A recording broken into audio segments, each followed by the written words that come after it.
Assalamualaikum warahmatullahi wabarakatuh. Perkenalkan, nama saya Kristi Putri dengan NIM 2104369 dari Prodi Akuntansi. Baiklah, kali ini saya akan menjelaskan mengenai tugas Sistem Informasi Akuntansi. Yang pertama, pendekatan perencanaan sistem informasi akuntansi jangka panjang yang dijelaskan dalam bab ini penting untuk organisasi besar dengan investasi ekstensif dalam fasilitas komputer. Haruskah organisasi kecil dengan sistem informasi yang lebih sedikit karyawan yang mencoba menerapkan program perencanaan ini? Mengapa iya atau mengapa tidak? Jawabannya, iya. Perusahaan dengan sedikit karyawan harus menerapkan perencanaan jika ingin lebih baik ke depannya. Tingkat perencanaan harus sebanding dengan ukuran fasilitas komputer, ketergantungan pada sistem informasi, dan nilai potensial dari sistem perusahaan. Perencanaan menghasilkan manfaat meskipun upaya perencanaan minimal. Di fasilitas terkecil, rencana mungkin hanya terdiri dari beberapa halaman pemikiran dan proyek yang disiapkan dan ditinjau secara berkala oleh pertanggungjawaban sistem. Ini juga bisa terdiri atas analisa biaya manfaat. Perusahaan yang lebih kecil biasanya memiliki dana lebih sedikit daripada perusahaan besar. Oleh karena itu, perencanaannya tidak memadai dapat menjadi bencana dan menguras finansial bagi perusahaan kecil. Yang kedua yaitu selama bertahun-tahun fasilitas produksi susu Jerry Jingga memimpin negara dalam volume penjualan. Tetapi penurunan baru-baru ini membuatnya khawatir. Para pelanggan puas dengan penuh produknya, tetapi terganggu oleh keterlambatan pengiriman dan pesanan yang tidak lengkap.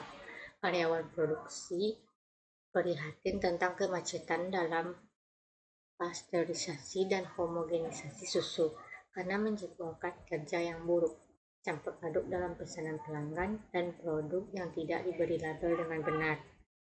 Bagaimana seharusnya jadi mengatasi masalah tersebut?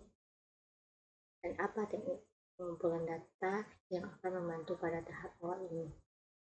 Jawabannya yaitu jadi dapat menginstal sistem informasi yang mengkoordinasikan penjadwalan pekerjaan, melacak pesanan pelanggan, dan mengontrol pelabelan produk.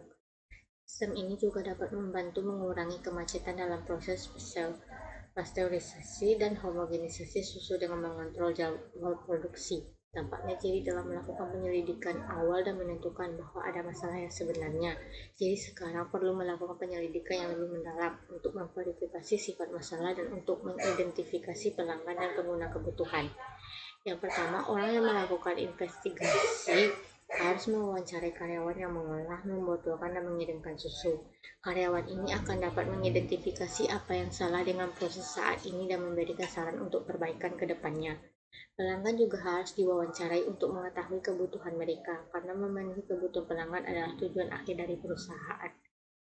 Jadi dan personal pengawas harus diwawancarai untuk mendapat wawasan mereka tentang masalah dan kemungkinan